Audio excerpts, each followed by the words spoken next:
என்னை தேடி வந்தார், என்னை தெரிந்து கொண்டார். தேவனுடைய வார்த்தையில் நாம் மனதை உறுதியாக வைப்பதை பற்றி நாம் கற்றுக்கொண்டு வருகிறோம். இந்த தொடர்ச்சியை தொடர்ந்து கேளுங்கள். தேவனுடைய வார்த்தையில் நீங்கள் உறுதியாக இருப்பீர்கள். இந்த 112ஆம் சங்கீதம் நமக்கு எப்படி கற்றுக் கொடுக்கிறது என்றால், உன் வீட்டிலே ஐஸ்வர்யங்கள் தங்கும், நீ எப்பொழுதும் கீர்த்தி உள்ளவனாக எப்பொழுதும் இருப்பாய் என்று சொல்கிறது. கீர்த்தி உள்ளவன் என்றால் அவன் இறந்த பிறகும் அவனை பற்றி நினைவிலே எல்லாரும் வைப்பார்கள் என்று சொல்லுகிறார்கள். ஆனால் அதைவிடையும் மேலான சில பேர்கள் அதை வியாக்கியானம் பண்ணுகிறார்கள். அவன் என்றென்றைக்கும் தேவ நினைவிலே இருப்பான் என்று. தேவ நினைவெல்லாம் அவர் எப்பொழுதும் அவரே பற்றி நினைத்து கொண்டிருக்கிறார். அவனை பற்றி நினைத்து கொண்டிருக்கிறார். நாம் அவருக்குள்ளே இருக்கும் பொழுது இவனுடைய வீட்டில் எப்படியும் ஆஸ்தி ஐஸ்வர்யங்களை தங்கும் என்று அவர் எப்பொழுதும் அதையே நினைத்து கொண்டு இருக்கிறார். ஆனால் சில பேர் சொல்லுவாங்க, எங்கெங்க அப்படி நடக்கு, நீங்கள் சொல்லுதீங்க, நாங்கள் எப்படி இருக்கிறோம் பாருங்கள், அவர் என்னை பற்றியா நினைக்கிறார் என்று. ஆனால் அப்படி சில பேர்கள் சொல்கிறார்கள். ஆனால் ஒரு உதாரணம் பார்ப்போம். ஒரு பெண்மணி 18 வருஷமாக கூனி போட்டுக்கொண்டு தேவாலயத்துக்கு அவர்கள் வந்து போயிருப்பார்கள். ஒரு சமயம் இயேசு கிறிஸ்து ஓய்வு நாளிலே அந்த இடத்திலே சென்று அந்த பெண்மணியை பார்க்கிறார். பார்த்ததும் அந்த பெண்மணியை சுகமாக்கி விடுகிறார். சுகமாக்குனது அந்த தேவாலயத்தில் இருக்கிற எல்லாருக்கும் முறுமுறுப்பானது. குனிஞ்சிருந்த பெண்ணு நிமிர்ந்தது ஒரு வேலையாம்.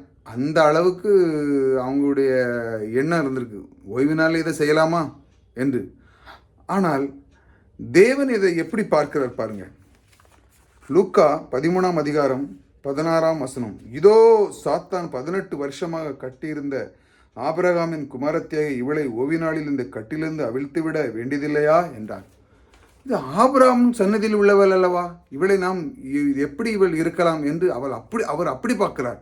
இது ஆபிரகாமுக்கு உடன்படிக்கை பண்ணப்பட்ட பெண் அல்லவா, இவளுக்கு ஐஸ்வர்யம் தங்கவும் என்று கொன்ன ஆண்டவர் தேவாதி தேவன் அவருக்கு வாக்கு பண்ணியிருக்கிறாரே, அந்த உடன்படிக்கை உள்ள பெண் அல்லவா, இவளுக்கு நோய் இருக்காது என்று அவர் உடன்படிக்கை பண்ணியிருக்கிறாரே, எப்பொழுதும் ஐஸ்வர்யம் ஆசீர்வாதம் தங்கும் என்று அவர் உடன்படிக்கை பண்ணியிருக்கிறாரே, அது எப்படி இந்த பெண் இருக்கலாம் என்று அப்படிதான் பார்க்கிறார். உங்கள் வீட்டிலையும் அவர் அப்படிதான் தேவன் பார்க்கிறார். என் பிள்ளையாச்சே, இவன் எப்படி இருக்கலாம் என்று அவர் பார்க்கிறார், இப்படி இருக்கக்கூடாதே என்று. ஆனால் நாம் அப்படி இல்லை. காரணம் என்ன? ஆபிரகாமுக்கு எப்படி இந்த வெளியே வா, இந்த நட்சத்திரங்களை பார் என்று சொல்கிறார்கள், அதே போல நோவாவையும் இந்த வில்லை பார் என்று அந்த உடன்படிக்கை சொல்கிறார். ஆனால் நமக்கோ இந்த வேத வசனம் கொடுக்கப்பட்ட அந்த புக்கை பார் என்று சொல்லியிருக்கிறார். இந்த புக்கை பார், இதில் இருக்கிற 6000 வாக்கு தத்துவங்களை எடுத்து நீ இதை பார், நான் இதை பார்க்க சொன்னால் நீ வேற எங்கேயோ பார்க்கிறாய்.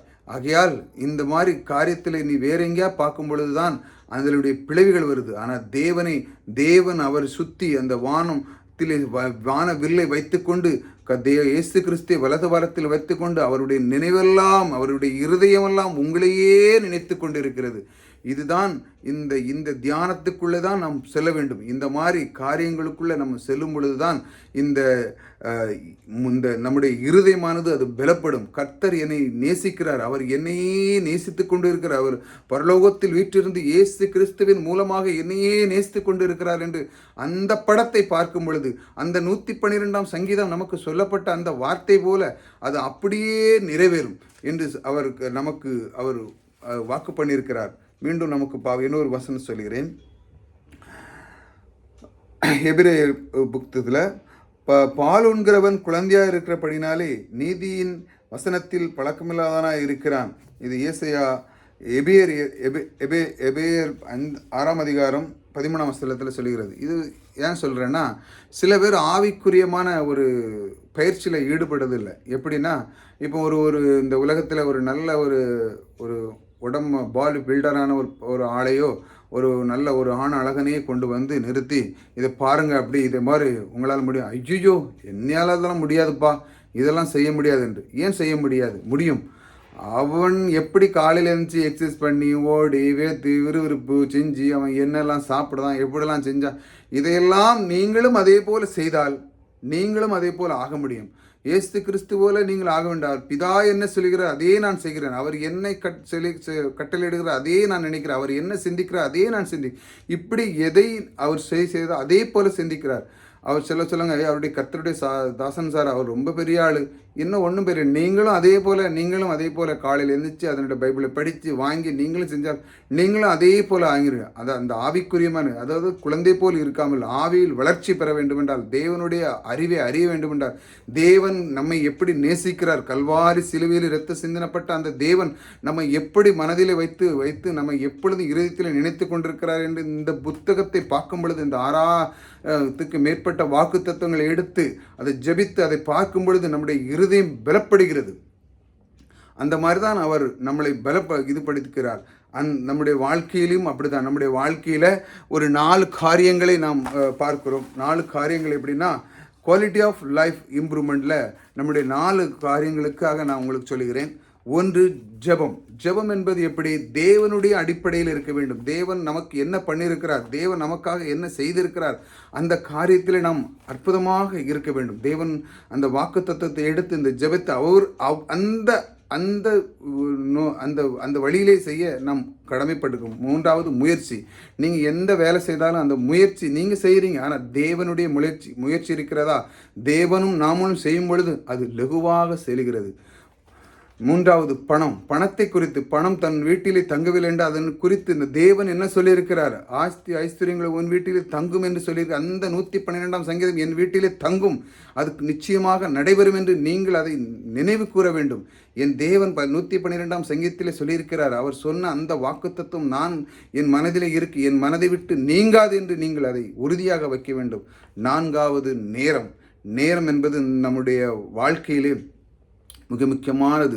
இந்த மாதிரி ஆவிக்குரியமான வாழ்க்கையிலும் டெய்லி பைபிள் படிக்கிறது, இந்த மாதிரி இது இருக்கிறது, இதெல்லாம் ரொம்ப முக்கியம். எப்படி ஒருவன் ஒரு ஆண் அழகன் தன்னுடைய பயிற்சி எப்படி மேற்கொண்டு அதை கொண்டு வருகிறானோ, அதே போல் இதையும் தன்னுடைய தேவனை அறிந்து கொள்ள அந்த பயிற்சியில் நாம் கொஞ்சம் கொஞ்சமாக ஈடுபடும் பொழுதுதான் நாம் சாயலுக்குள்ளே வருகிறோம். இந்த சாயலானது எப்படி சரீரம் இதாய் போனாலும் உள்ளான மனது எப்பொழுதும் புதுப்பித்து கொண்டே இருக்க வேண்டும். இதுதான் தேவன் விரும்புகிறார். சரீரமானது முடி கொட்டலாம், நிறைய முடிகள் வரலாம், எல்லாம் செய்யலாம். ஆனால் தேவனுடைய அறிவு இந்த மனதுக்குள்ளே இருக்கும் பொழுது நீங்கள் எப்பொழுதும் இளமையாகவே தோற்றமடைவீர்கள்.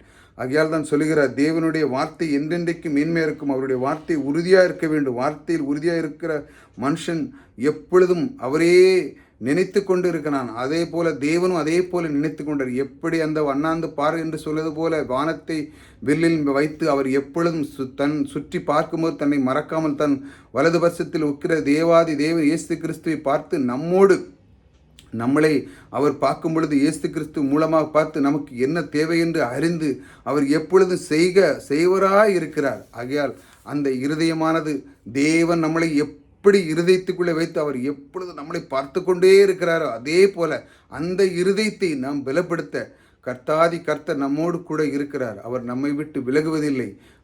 ஆகையால் அந்த 112ஆம் சங்கீதம் உங்களுடைய வாழ்க்கையிலே என்றென்றும் அது எப்பொழுதும் உங்களோடு கூட இருக்கும். இது கர்த்தருடைய வாக்கு.